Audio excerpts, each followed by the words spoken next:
Y bueno, la propuesta constitucional en su artículo 16, inciso 4, mandata al Estado para expulsar a aquellas personas que hayan entrado de manera irregular, de acuerdo a derecho, hacia la excepción de quienes pidan asilo y otras formas, en el menor tiempo posible. Le entrega una herramienta al Estado desde el punto de vista constitucional para que concrete estas expulsiones, al menos desde el punto de vista constitucional. La Constitución del 80 no hacía referencia a temas migratorios en forma directa. Si tenemos un problema de migración irregular y hay una propuesta constitucional que se hace cargo de eso, me imagino que usted va a votar a favor.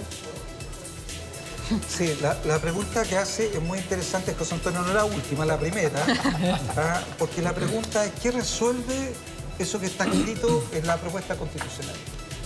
Porque le faltan facultades al Estado chileno. Yo te digo, cuando el gobierno asumió, había 22.000 resoluciones de expulsión.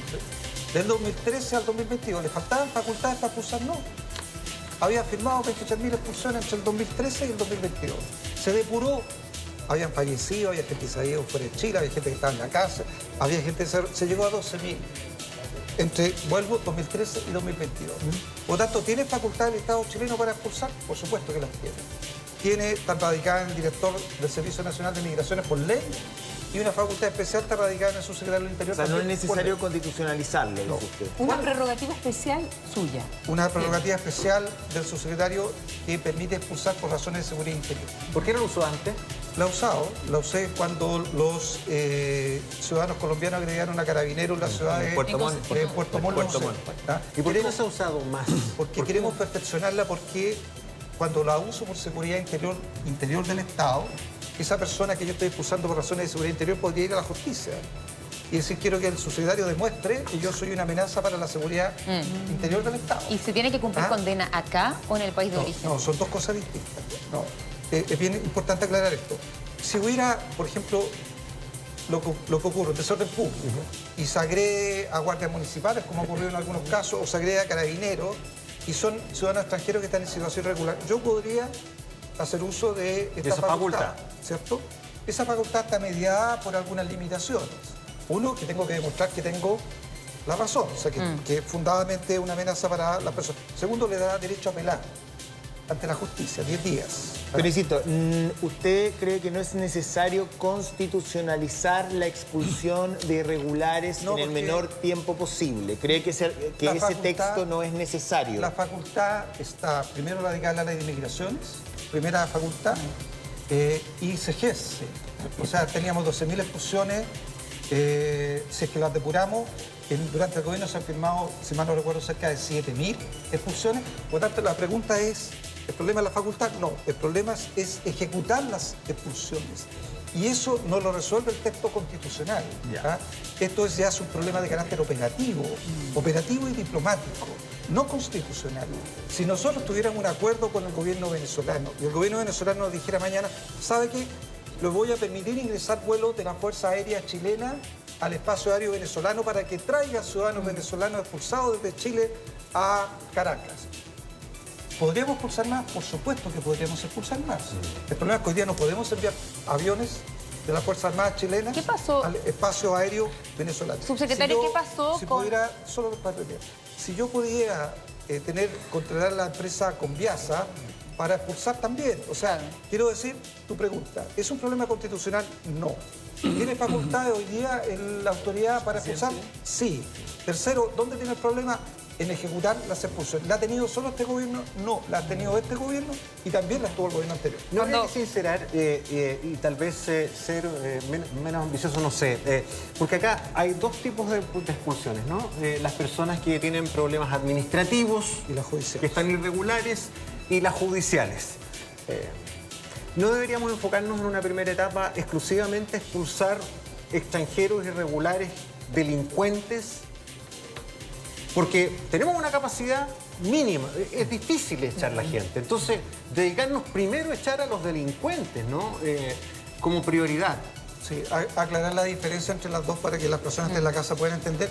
Las judiciales son personas que cometieron un delito, fueron juzgados en Chile, fueron sancionados, fueron enviados a la cárcel, normalmente han tenido penas superiores a 5 años y un día, y cuando terminan su condena, se les expulsa. Cuando termina su condena. Es distinto respecto a los que tienen penas de menos de 5 años. En el caso de penas de menos de 5 años, la ley permite que cumplan 2/3 de su pena y cuando llevan 2/3 de su pena se puede conmutar el último tercio por la expulsión. ¿Ya? Esas son expulsiones judiciales. Las expulsiones administrativas, la persona no cometió un delito. Así es. Ingresó de manera irregular. Sí. Y la autoridad chilena tiene facultades de expulsarla solo por haber Por eso ingresado de digo, manera... por el momento del problema delictual que enfrentamos, ¿cierto? ¿No deberíamos enfocarnos prioritariamente en las judiciales? Las judiciales siempre se expulsan. No hay judicial que no se expulse. Aquí está el jefe nacional de Migración en la PDI, las judiciales siempre se expulsan, siempre. El problema de la expulsión está con las administrativas y tú haces una pregunta muy bien que no te puedo contestar de manera explícita aquí, pero que es muy simple. De aquellos que están solo en situación irregular, ¿cómo yo diferencio, ¿cierto?, aquel que constituye un riesgo para la seguridad del país de aquel no, para priorizar eventualmente la expulsión administrativa de los que son un perfil de riesgo? Hablando de ¿Podemos eso, hacerla? subsecretario. Sí, ¿te la puedo contar? No. Ya, diría el sí nomás. Solamente agarrando el tema de la salida administrativa y judiciales, ¿qué pasó con este avión? Sabemos que hubo un enredo ahí con declaraciones, pero 60 personas que no llegaron a Venezuela. ¿Qué pasa con esas personas? Porque sabemos que hay un grupo de la vía administrativa que según lo que se ha dicho es que tienen 5 días para poder concretar la expulsión o si no quedan en libertad. ¿Qué pasa con ese grupo? Ahí habían dos tipos de expulsiones, las judiciales, que vuelvo a decir, siempre se ejecutan. Las personas están detenidas. Por tanto, no se van a ir a ninguna parte. No hay plazo. Si el vuelo sale esta semana, bien. Si sale la próxima semana... en la cárcel hasta... Pero hoy día vence el plazo del otro grupo. En el otro grupo, la ley, y también aquí hay cosas que a veces no es tan simple comentarlas públicamente, porque a las personas se les va a buscar, se les va a detener para expulsarlas. Algunas de esas personas eventualmente estaban ya detenidas y otras personas eventualmente iban a ser detenidas para ser expulsadas. Las que estaban detenidas son expulsadas en vuelos comerciales. ¿Ya fueron expulsadas? Hay dos, creo que el plazo terminaba hoy día justamente, ¿Sí? y las que estaban detenidas son expulsadas en vuelos comerciales y de eso no hay duda. Eso ya pasó durante el fin de semana. Y si no ha pasado por alguna, va a pasar hoy día porque era el último día.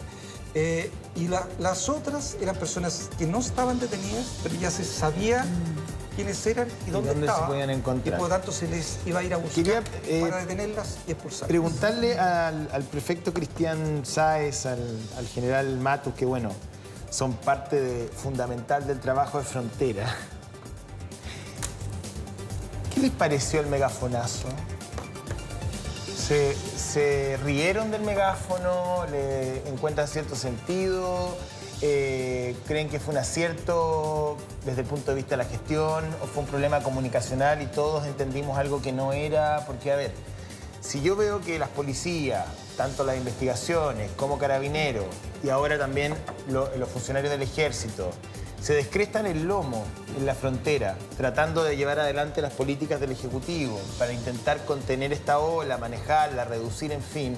Y aparece una imagen que puede ser muy injusta, que a lo mejor uno se queda con unos segundos nomás. Pero lo que comentamos la semana pasada era un señor que decía, por favor, devuélvase, perdón.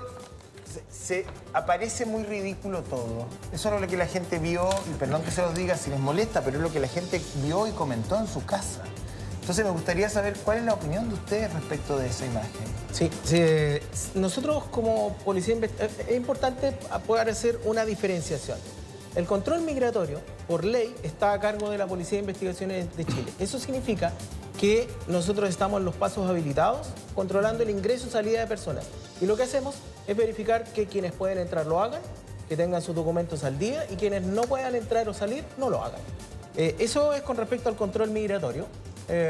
Y lo otro es el control de fronteras, que está a cargo de Carabineros. Entonces, en ese sentido, Policía de Investigaciones de Chile tiene esa labor que se le otorga la ley de migraciones y la ley orgánica de la institución.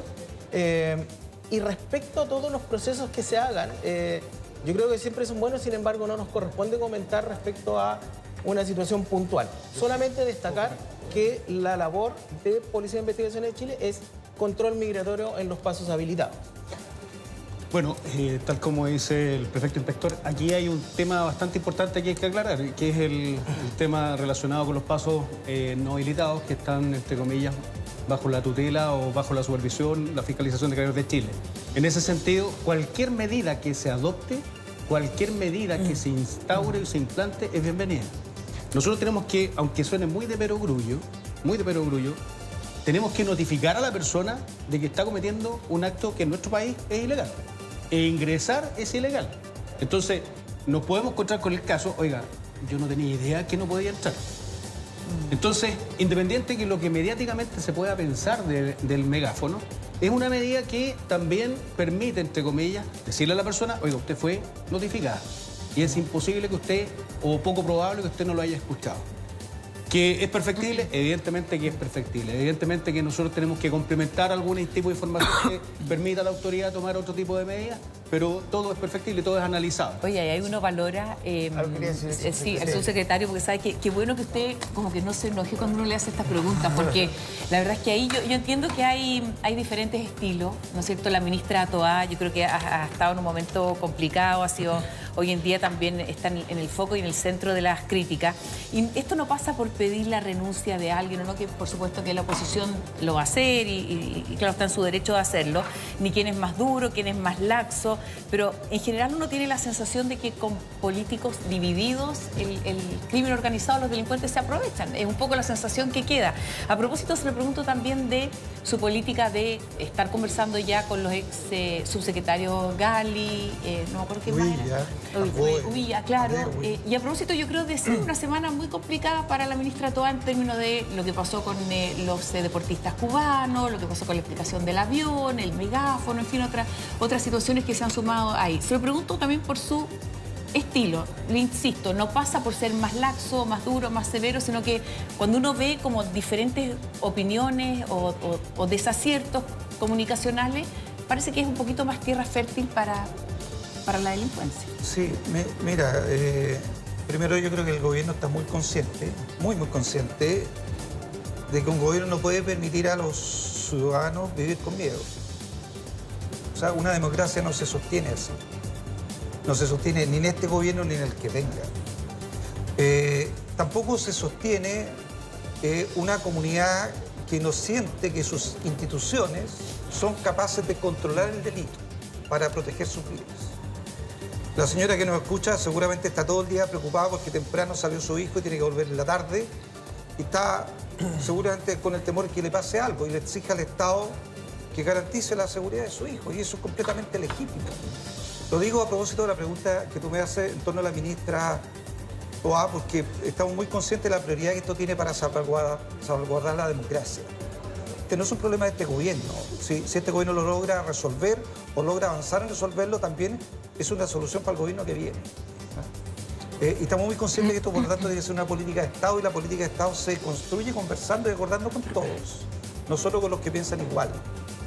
Esa conversación a veces es más dura, otras veces es más asequible, pero nosotros tenemos instrucción del presidente de la República y somos un equipo de trabajo. Lo que pasa es que en esa misma línea mucho se ha dicho de que efectivamente el problema migratorio empezó, o parte del comienzo fue el Cucutazo, que luego no se hizo lo que se debería haber hecho, hubo, digamos, disputas legislativas, el presidente cuando fue diputado votó en contra o a favor o llevó al TC cierta ley, bueno, no voy a entrar ahí, pero el punto es que la defensa política, es decir, bueno, esto no comenzó este año ni el año pasado, y efectivamente quienes estaban a cargo de la orgánica de migración no hicieron lo que tenían que hacer. Incluso el propio Chadwick, por otras razones vinculadas al estallido social, fue acusado constitucionalmente. Entonces uno piensa, si hubo cierto sector del gobierno que en su momento quiso dejar a Chadwick fuera de la función pública por haber participado incluso en violaciones de derechos humanos durante el estallido, o sea, así de grave. Ahora lo quieren convocar a que los asesores, o sea, si efectivamente la figura de la administración Piñera fue tan nociva para la migración, ¿cómo van a contar con esas mismas personas como asesores? ¿Cómo voy a llamar al gaffiter que me dejó pésimo la casa que me la venga a arreglar? No hace sentido, no sé. Sí, voy a contestar tu pregunta, pero no me quiero olvidar de contestar lo del megáfono. Ya, ok. Porque debo decirte que el control en la frontera lo hace un funcionario de Carabineros lo hacen 2 funcionarios de las Fuerzas Armadas en la frontera, donde hay menos 8 grados en la noche y donde pueden haber 30 grados en el día.